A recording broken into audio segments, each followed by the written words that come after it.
বিয়ে অনুষ্ঠানের নামে বিত্ত বৈভবের যে অশ্লীল প্রদর্শনী, এটাকে বন্ধ করতে হবে মাননীয় স্পিকার।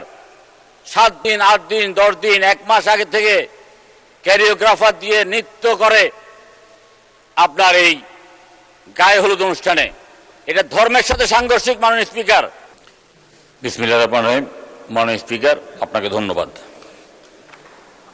দীর্ঘ আন্দোলন সংগ্রামের পরে বাংলাদেশ জাতীয়তাবাদী দলের নেতৃত্বে যখন সরকার গঠিত হয়েছে, গঠিত হওয়ার পরপরে যুদ্ধ, বিধ্বস্ত অর্থনীতি, তারপরে বাজেট,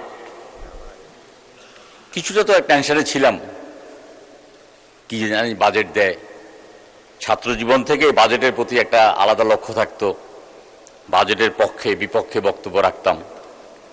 কিন্তু অর্থমন্ত্রী, মাননীয় অর্থমন্ত্রী এমন একটা জাদুর বাজেট দিয়েছেন যে সেখানে বিপক্ষে বলার কিছু নাই, একটি শব্দ খুঁজে পাই না বিপক্ষে বলার জন্য। শুধুমাত্র হয়তো বিড়িখোরদের মনের মধ্যে একটু কষ্ট ছাড়া আর কেউ কিন্তু এই বাজেটকে প্রত্যাখ্যান করে নাই, বাজেটের সমালোচনা করে নাই। একটা বাজেট দেওয়ার পরে আমরা দেখি যে প্রতিনিয়ত প্রেস ক্লাবে প্রতিদিন 1টা 2টা 3টা 4টা সাংবাদিক সম্মেলন করে বিভিন্ন পেশাজীবীরা, বিভিন্ন বাণিজ্যিক প্রতিষ্ঠান, পত্রপত্রিকা বিশাল বিজ্ঞাপন দেয় বাজেটের অসঙ্গতি নিয়ে। এইবার পত্রপত্রিকায় কোনো বাণিজ্যিক প্রতিষ্ঠান বক্তব্য রাখেননি, কোনো পেশাজীবীরা সাংবাদিক সম্মেলন করেননি। অত্যন্ত চমৎকার একটা বাজেট দিয়েছেন। এই বাজেটের বিরুদ্ধে বক্তব্য কি? এটা স্বপ্নবাজের বাজেট, এটা স্বপ্নের বাজেট। এটা তো স্বপ্নের বাজেট হবে। আমরা স্বপ্ন দেখেছি সংসদ সদস্য হব, সেই কারণে আজকে এখানে অনেক ঘাত আঘাত প্রতিকূলতা রাজনৈতিকভাবে মোকাবেলা করে আজকে সংসদ সদস্য হিসেবে বক্তব্য রেখেছি, স্বপ্ন দেখেছি বলেই। আর এই স্বপ্নবাজ বাজেট জনাব তারেক রহমান, আমাদের মাননীয় প্রধানমন্ত্রী, জনাব অর্থমন্ত্রী জনাব আমির খসরু মাহমুদ চৌধুরীর নেতৃত্বে, টিম তারেকের নেতৃত্বে আমরা ইনশাআল্লাহ এই বাজেট বাস্তবায়ন করবই করব। মাননীয় স্পিকার, এই বাজেটে উৎসে যে আয়কর, এই উৎসে আয়কর কর্তন করতে 5%, এটা একটা রাষ্ট্রীয় সন্ত্রাস, এটাকে বন্ধ করেছেন। মাননীয় অর্থমন্ত্রীকে ধন্যবাদ জানাই। মাননীয় স্পিকার, শুধুমাত্র যদি বিগত সরকার কোনো একটি প্রকল্প যত সময় শুরু করে নাই, যত সময় শেষ করে নাই, প্রতিটি প্রকল্পে 5-10 গুণ পর্যন্ত অর্থ বৃদ্ধি করেছে, 5 বার 10 বার পর্যন্ত সময় বৃদ্ধি করেছে। শুধুমাত্র যদি প্রকল্প প্রণয়নে বাজেটটা ঠিক রাখে, ওই পর্দা এবং বালিশের কেলেঙ্কারি না করে, এবং যত সময়ে যদি আপনার প্রকল্প বাস্তবায়ন হয়, তাহলে এই বাজেট বাস্তবায়ন করা অসম্ভব কোনো কিছু নয়। মাননীয় স্পিকার, আমাদের মাননীয় প্রধানমন্ত্রী অত্যন্ত মিতব্যয়ী, অপচয় পছন্দ করে না। আমরা 7 সমুদ্র 13 নদী পাড়ে দিয়ে যখন ওনার কাছে যেতাম, উনি একটা রং চা খাওয়াতেন আমাদেরকে, কখনো কখনো একটা চিপস 3-4 জনে ভাগ করে খেতাম। এখন দেখছি মাননীয় প্রধানমন্ত্রী, তার খাদ্যের বাজেট 150 টাকা। এটা অবশ্যই গ্রহণযোগ্য, অপচয়কারী শয়তানের ভাই। কিন্তু মাননীয় স্পিকার, আমাদের এই বাংলাদেশে বিয়ে অনুষ্ঠানের নামে বিত্ত বৈভবের যে অশ্লীল প্রদর্শনী, এটাকে বন্ধ করতে হবে। মাননীয় স্পিকার, 7 দিন 8 দিন 10 দিন 1 মাস আগে থেকে ক্যারিওগ্রাফার দিয়ে নৃত্য করে আপনার এই গায়ে হলুদ অনুষ্ঠানে, এটা ধর্মের সাথে সাংঘর্ষিক। মাননীয় স্পিকার, এটাকে বন্ধ করতে হবে। অতীতে যে অতিথি নিয়ন্ত্রণ আইন ছিল, এই আইনটাকে কার্যকর করতে হবে। আপনি দেখবেন মাননীয় স্পিকার, যদি অতিথি নিয়ন্ত্রণ আইনটাকে কার্যকর করা যায়, যদি আমরা ধর্মীয় অনুশাসন মেনে চলি, তাহলে মুদ্রাস্ফীতির পরিমাণ কমে আসবে। একদিনে বাজারে নিত্য প্রয়োজনীয় দ্রব্যের দাম অন্তত 10% কমে আসবে। মাননীয় স্পিকার, অর্থমন্ত্রী মহোদয় রেকর্ড করেছেন 6 ঘন্টা এক নাগারে বক্তব্য দিয়ে।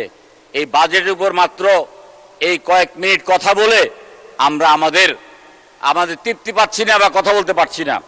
এই যে লোকসানি প্রতিষ্ঠানগুলো আর না টেনে, লোকসানি প্রতিষ্ঠানগুলো পিপিপির ভিত্তিতে অথবা অন্য যে কোনো ভাবে হোক, সেটা সরকার যদি সেখান থেকে দায় মুক্ত হয়, সেটা আমাদের জাতির জন্য অত্যন্ত একটা ইতিবাচক দিক হবে। মাননীয় স্পিকার, আজকে মাদকে সারা দেশ ছেড়ে গেছে। যখনই আমরা পুলিশের কথা বলি তখনই কিন্তু পুলিশ বলে যে তাদের গাড়ি নাই, তাদের কোনো যাতায়াতের ব্যবস্থা নাই। স্বরাষ্ট্র মন্ত্রণালয়ের বাজেটটাকে আর একটু বৃদ্ধি করতে হবে। বৃদ্ধি করার প্রেক্ষিতে আমরা একটা মাদক মুক্ত আমরা সমাজ আমরা করতে চাই। মাননীয় স্পিকার, অর্থমন্ত্রী মহোদয়কে ধন্যবাদ জানাই। তিনি বন্দরের যে বেসরকারি টার্মিনাল অপারেটর বিষয়ক একটি নীতিমালা প্রণয়নের কথা বলেছেন। আমাদের একটা নীতিমালার প্রয়োজন। আমরা একটি নীতিমালা করব এবং বিদেশি যে বিনিয়োগ, এই বিনিয়োগের প্রশ্নে আমাদের নীতিমালা থাকবে সবার আগে বাংলাদেশ। মাননীয় স্পিকার, আপনাকে আরেকটি বিষয় বলি। মাননীয় স্পিকার, এই বিষয় নিয়ে আলোচনা হয়েছে। ঠিকাদাররা সব পালিয়ে গেছে, আমাদের উন্নয়নের কাজ স্থবির হয়ে গেছে। ইপিজি নামক অভিশাপ থেকে আমাদেরকে মুক্ত করতে হবে, তা না হলে আমরা কোনো উন্নয়ন করতে পারবো না। মাননীয় স্পিকার, আমরা যখন অত্যন্ত মনোকষ্ট নিয়ে অথবা হতাশা নিয়ে আমরা যখন মাননীয় মহাসচিবের কাছে যেতাম, তিনি বারবার বলতেন ফিনিশ পাখির মতো আমরা এক সময় ঘুরে দাঁড়াবো।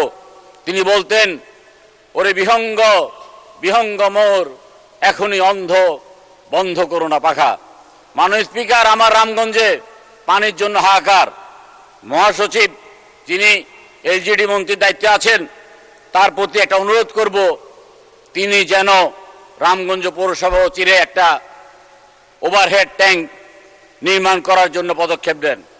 মাননীয় স্পিকার, আমরা যারা প্রবীণ, আমরা এই বাজেটে প্রবীণদেরকে একটা প্রণোদনা দেওয়ার কথা বলেছি।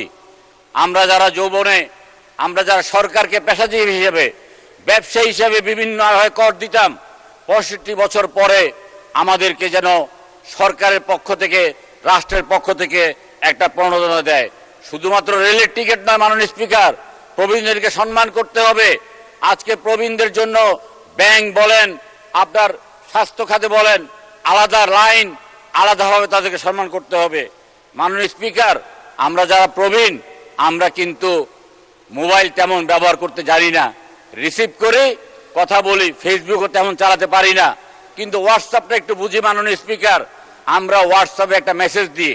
আমরা যখন আমাদের চেয়ারম্যান মহোদয়কে একটা মেসেজ দিতাম, আমরা তিত্তের কাকের মতো অপেক্ষা করতাম কখন তিনি সেই মেসেজটা দেখতেন। নীল বাতি জ্বলে উঠলে আমাদের তনু মন নিঙ্করের ঝঙ্কার দিয়ে উঠত। আজকে সরকারি কর্মকর্তারা সেই নীল বাতি বন্ধ করে রেখেছে। আমরা আমরা বিভিন্ন মেসেজ দিই বিভিন্ন কর্মকর্তাকে, তারা কি মেসেজটা পেয়েছে না পায় নাই সেটাও আমরা বুঝে উঠতে পারি না। মাননীয় স্পিকার, আপনার মাধ্যমে আমরা একটা আদেশ চাই যে সরকারি কর্মকর্তারা যেন আমাদের হোয়াটসঅ্যাপের যেই মেসেজটা যেন তারা পেয়েছেন সেটা যেন তারা আমাদেরকে। ধন্যবাদ মাননীয় সদস্য। 1 মিনিটে শেষ করেন। মাননীয় স্পিকার, আমরা যখন নির্বাচনী জনসভায় জনগণের কাছে গিয়েছি, আমরা কেউ বলি নাই যে সংসদে গিয়ে আমরা সুন্দর সুন্দর কথা বলবো, সুন্দর সুন্দর বক্তব্য রাখবো, ভালো ভালো আইন প্রণয়ন করব।